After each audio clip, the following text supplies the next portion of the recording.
Al comienzo de este segundo capítulo, conviene conocer el contexto histórico en que nos encontramos.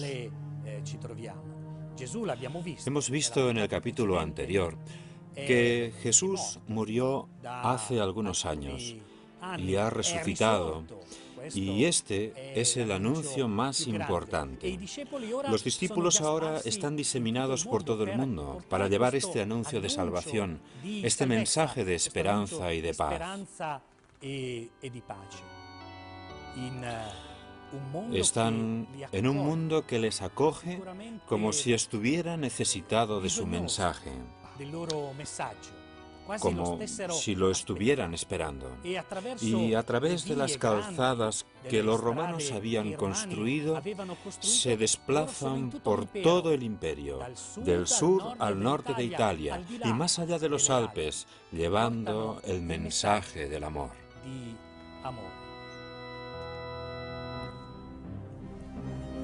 El emperador Augusto había intentado que la religión romana pagana fuese el centro de la vida del imperio. Sin embargo, el intento fracasó porque desde Oriente y sobre todo desde Egipto llegaron nuevas divinidades y con ellos los ritos ligados a Mitra, tan largamente difundidos y seguidos que muchas veces serán confundidos con la religión de los cristianos. A todo esto se debe añadir, a nivel popular, la magia y la superstición, en las cuales se refugia muy a menudo la plebe de los suburbios del mercado de Trajano. En medio del fervor por estos nuevos cultos y del vacío que dejan en la gente, el monoteísmo y la novedad que representan el mensaje de Jesucristo comienzan a enraizarse con fuerza. El mensaje que llevan los apóstoles es un mensaje desconcertante que, sin lugar a dudas, trastorna las convicciones más profundas, incluso las religiosas. Pero el imperio, las autoridades, ven en todo esto un intento de desestabilizar las bases del mismo imperio. Por ello aparecen las persecuciones. Por ello aparece el deseo de hacer desaparecer no solamente el mensaje, sino también a los hombres que llevaban el mensaje. Las comunidades de bautizados se multiplican. Damasco, Antioquía, Cesarea, Sidón, Éfeso, Corinto. Hoy, como ayer, cada bautizado está llamado a proclamar con su vida y su palabra el Evangelio. Y hoy, como ayer, en las comunidades católicas de todo el mundo, hay algunas personas que tienen la responsabilidad de guiar a sus hermanos. Como aparece documentado en los Hechos de los Apóstoles y en las cartas, ya en las primeras comunidades encontramos obispos, presbíteros y diáconos. Para comprender cómo vivían estas primeras comunidades, las catacumbas son el primer lugar que debemos visitar. En ellas hay una cantidad enorme de restos arqueológicos que nos ofrecen una idea de cómo era la vida de los primeros cristianos. Los fieles ponen en común lo que poseen y, si es necesario, venden sus propios bienes para ayudar a otros hermanos. Cuando se reúnen, reviven juntos los gestos que Jesús realizó cuando estaba vivo. y la lectura del Evangelio se convierte para todos en la fuerza y el corazón con que se alimenta y aumenta la fe de cada uno. La fe de los primeros católicos, que cobra cada vez mayor fuerza y vigor, es la misma fe en la que entrará San Pablo, el cual, de gran perseguidor de cristianos, se convierte en fiel seguidor del Evangelio de Cristo. San Pablo es una figura magnífica, una figura humana de la categoría más alta, un hombre inteligente, un hombre orgulloso, un hombre preparado, un hombre de cultura, un hombre honesto. No era una personalidad fácil, con su orgullo de ciudadano romano. Es un hombre de convicciones religiosas, como debe ser. Se sentía en su religión auténtico y quería propagarla hasta el punto de que, frente a un desafío y a un peligro, como podía serlo el cristianismo, está decidido a perseguirlo. Fue a perseguir a los cristianos. Era un hombre convencido. Pero este hombre ha sido conquistado por Jesucristo. Y esto es lo decisivo. Jesús toma la iniciativa. Jesús es el Hijo de Dios y Jesús llama. Jesús llega al fondo de los corazones. Qué alegría y qué privilegio poder abrir el corazón a Jesús. Jesús cambia todo en Pablo. Desaparece el perseguidor, pero no desaparece el hombre convencido y comienza a viajar para llevar a Jesús. Enviado a una misión, enviado por el Espíritu de Jesús. Pablo nos habla de tal manera de su Señor que hace que nos enamoremos de Jesús, que es nuestro Señor. El sacerdote es insustituible porque Jesús, como en el caso de Pablo, ha tomado para sí al sacerdote, ha marcado al sacerdote y ha marcado su interior de tal manera que su acción se convierte en acción de Cristo de forma personal. Jesús lo ha ligado a sí mismo. Es insustituible porque Jesús está presente en medio de la comunidad, no como alguien que viene a hablar de Jesús, no como alguien que coge un libro y repite lo que dice el libro, no, sino como alguien consciente de que su persona ha quedado marcada. Su ser es un ser nuevo, marcado por una potencialidad y por un poder propio para actuar y trabajar como Cristo. Yo te absuelvo. Donde menos uno se lo espera, hay un sacerdote. Incluso en lo más oscuro de la ciudad habrá un sacerdote dispuesto a escuchar, a sanar. Un sacerdote que sabe, como Pablo, que ha sido poseído por Dios, conquistado por Jesús, y que sabe que debe llevar a Jesús. Es Jesús crucificado por todos los caminos del mundo. ¿Qué figura es Pablo? ¿Qué figura es el sacerdote? En las catacumbas encontramos restos de las frases que San Pablo y San Justino recuerdan en su comunión. Pablo escribe a los cristianos de Corinto: el cáliz que bendecimos, ¿no es la comunión con la sangre de Cristo? Igualmente, ¿el pan que partimos no es acaso la comunión con el cuerpo de Cristo?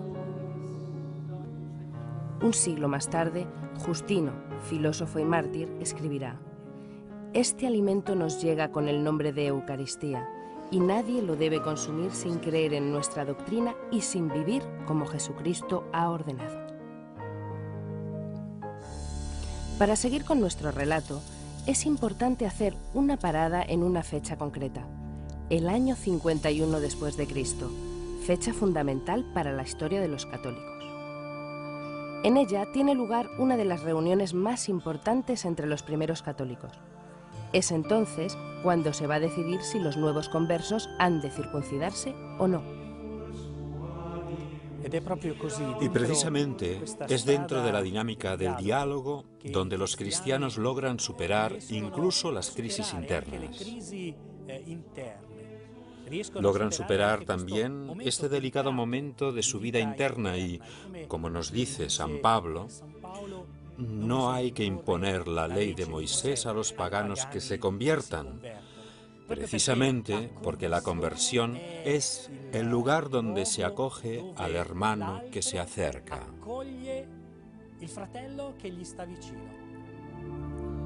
Hace poco que concluyó el Concilio de Jerusalén del año 51 y el camino de los apóstoles por el mundo es cada vez más rápido. Sin embargo, casi inmediatamente comienzan las persecuciones contra los cristianos. Incluso San Pedro es arrestado en Jerusalén, pero logra huir. Y pasando por Antioquía llega a Roma, donde al final será arrestado y crucificado como Jesús.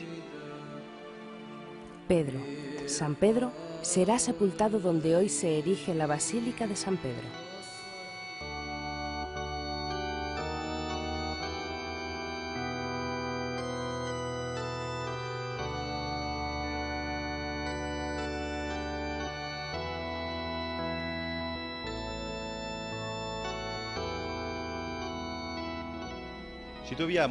Nos encontramos bajo la nave central de la Basílica Vaticana, a una profundidad aproximada de 9 metros.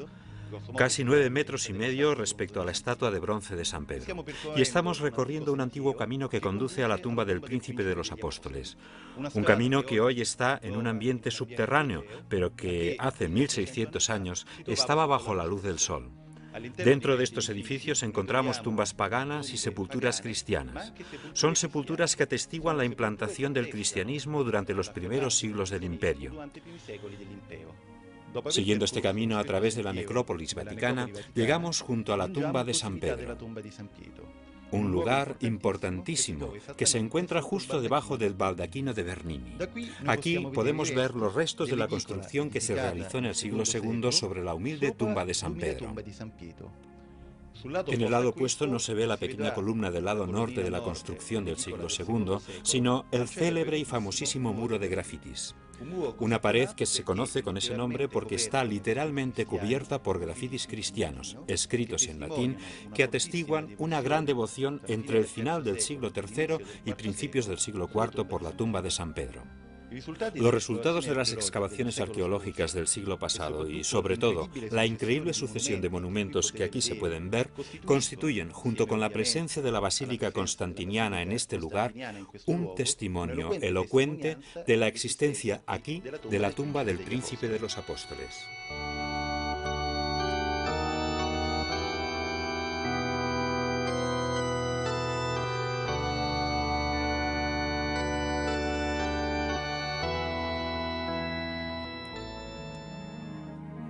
A la Roma en que San Pedro sufrió martirio, llega también San Pablo. Llega tras un largo recorrido que le ha visto como misionero por las ciudades de Asia Menor y Grecia. Antioquía de Siria, Pafo, Perge, Cesarea, Troa de Filipos, Tesalónica, Éfeso, Rodas, Pérgamo, Atenas. De allí, sus grandes viajes misioneros prosiguen hasta Jerusalén, donde es reconocido y condenado a muerte. Encadenado, es llevado a Roma.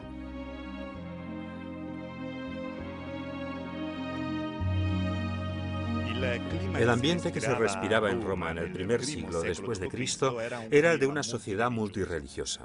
Respecto al lugar ocupado por los cristianos en la Roma de aquellos tiempos tan precoces, los arqueólogos han realizado múltiples investigaciones, pero no han tenido suerte.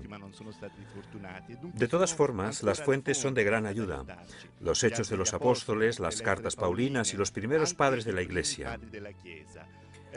Los cristianos debían reunirse en las Domus Ecclesiae para la liturgia eucarística. Se trata de casas comunes, de casas de los propios cristianos ofrecidas por ellos mismos para estas primeras reuniones litúrgicas. El cristianismo entra lentamente, de manera capilar, poco a poco infiltrándose en la estructura social de su tiempo. Estamos en el año 67 después de Cristo. Pablo es apresado y traído aquí, donde hoy se encuentra la iglesia de las Tres Fuentes, para ser decapitado. Y sus restos se conservan en la Basílica de San Pablo extramuros. Jesús había dicho: «Os mando como corderos en medio de lobos. Si me han perseguido a mí, os perseguirán también a vosotros, pero si han aceptado mi palabra, aceptarán también la vuestra». Son palabras escritas hace 2000 años, pero no se puede negar que la historia de aquellos que le siguen, siglo tras siglo, está marcada por las persecuciones más atroces hasta nuestros días, con el recuerdo de los mártires en miles de santuarios repartidos por todo el mundo dedicados a ellos. El primero de esta gloriosa lista es Esteban, hombre de fe, animado por el Espíritu Santo, como está escrito en los Hechos de los Apóstoles. Desde el día del martirio de Esteban hasta el trágico verano en que arde Roma y Nerón culpa de ello a los cristianos, han transcurrido solamente 30 años. 30 años durante los cuales los apóstoles y sus discípulos, los presbíteros y los obispos de la joven iglesia han seguido anunciando el Evangelio a muchos, a pesar de la violenta hostilidad, las persecuciones, la prisión y el martirio. Como ha recordado Juan Pablo II en la memorable jornada del jubileo del año 2000 dedicada a los mártires, la sangre de estos siempre ha generado nueva fe. Y gracias a su sacrificio ha seguido creciendo a lo largo de los años el número de fieles en todo el mundo. Estamos en el año 90 aproximadamente. Jesucristo ha muerto hace 67 años. Es el final del reinado de Domiciano, que impone con virulencia el culto religioso al emperador. Justo en estos años, San Juan, evangelista y apóstol, es enviado al exilio en la isla de Patmos.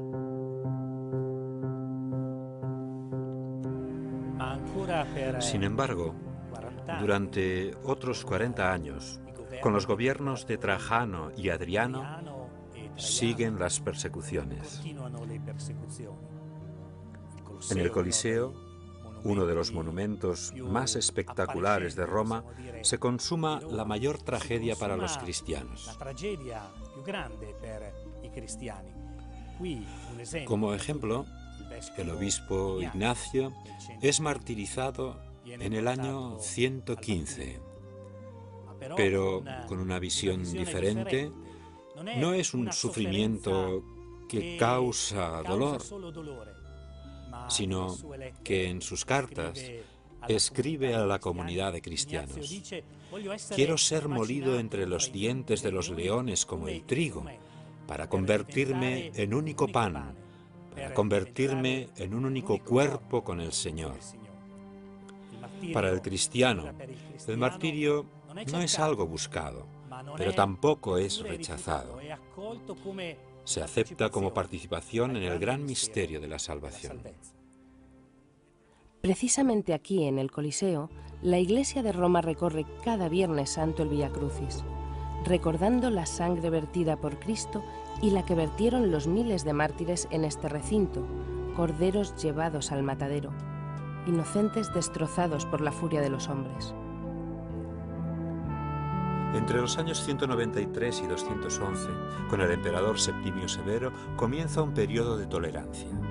Los cristianos gozan en Roma de mayor libertad. Pero con la llegada al poder del emperador Decio, vuelve a recrudecerse la represión y la gente común, los diáconos, presbíteros, obispos e incluso el Papa son martirizados de manera atroz, torturados y asesinados. Las catacumbas situadas bajo la ciudad se llenan con los cuerpos de los mártires.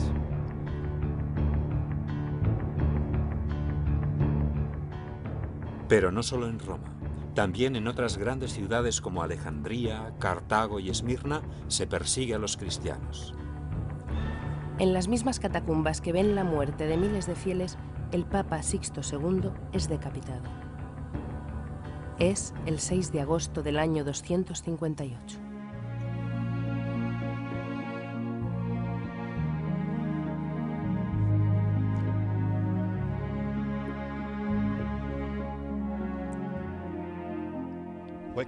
A veces los arqueólogos tienen suerte y excavando en las catacumbas encuentran las tumbas de los mártires.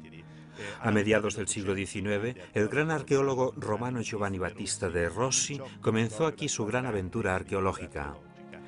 En este lugar que ahora denominamos la cripta de los papas. Porque en esta sala, ahora completamente restaurada, encuentran reposo una serie de pontífices y algunos mártires que vivieron en el siglo III. El primero de todos, sepultado en la tumba del fondo, era el Papa Sixto II, que fue asesinado junto a sus 4 diáconos, Magno, Vicente, Felicísimo y Agapito, el 6 de agosto de 258, con motivo de la gran persecución de Valeriano.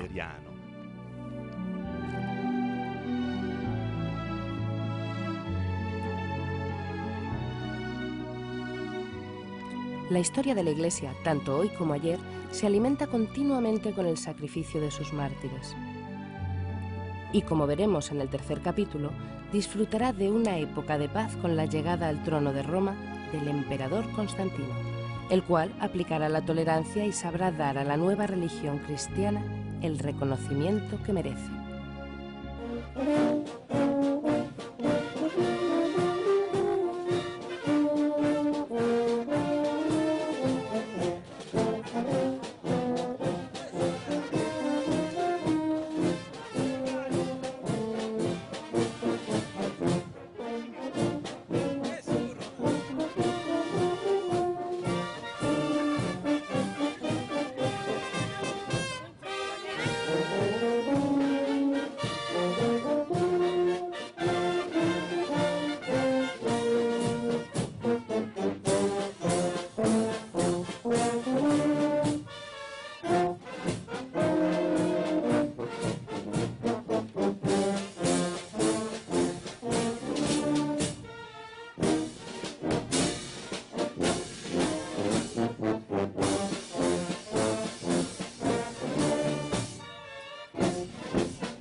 Nuevos cultos y del vacío que dejan en la gente, el monoteísmo y la novedad que representan el mensaje de Jesucristo comienzan a enraizarse con fuerza. El mensaje que llevan los apóstoles es un mensaje desconcertante que, sin lugar a dudas, trastorna las convicciones más profundas, incluso las religiosas. Pero el imperio, las autoridades, ven en todo esto un intento de desestabilizar las bases del mismo imperio. Por ello aparecen las persecuciones. Por ello aparece el deseo de hacer desaparecer no solamente el mensaje, sino también a los hombres que llevaban el mensaje. Las comunidades de bautizados se multiplican. Damasco, Antioquía, Cesarea, Sidón, Éfeso.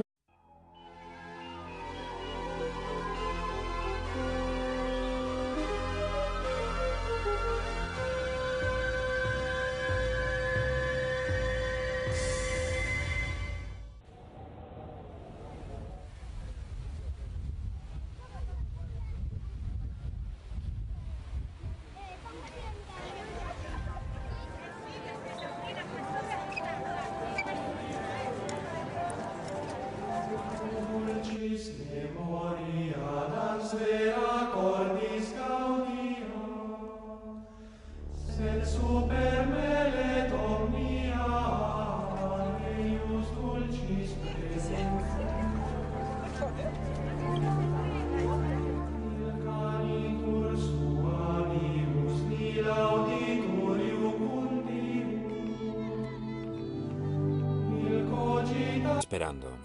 Y a través de las calzadas que los romanos habían construido, se desplazan por todo el imperio, del sur al norte de Italia y más allá de los Alpes, llevando el mensaje del amor.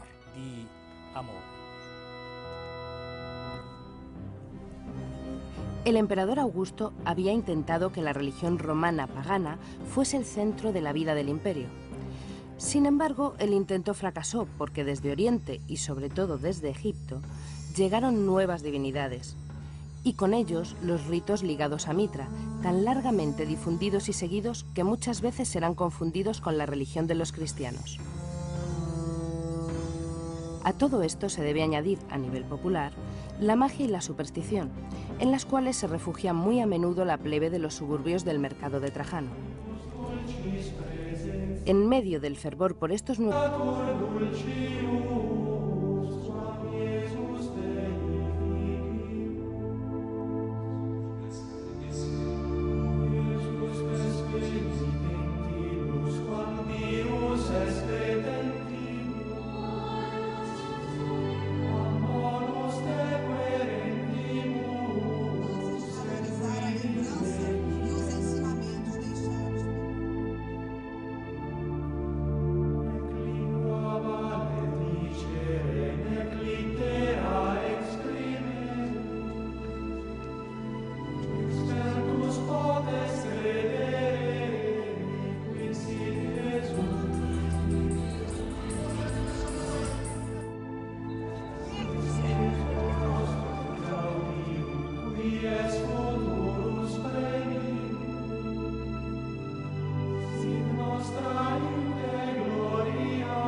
Al comienzo de este segundo capítulo, conviene conocer el contexto histórico en que nos encontramos. Hemos visto en el capítulo anterior que Jesús murió hace algunos años y ha resucitado, y este es el anuncio más importante. Los discípulos ahora están diseminados por todo el mundo para llevar este anuncio de salvación, este mensaje de esperanza y de paz. Están en un mundo que les acoge como si estuviera necesitado de su mensaje, como si lo estuvieran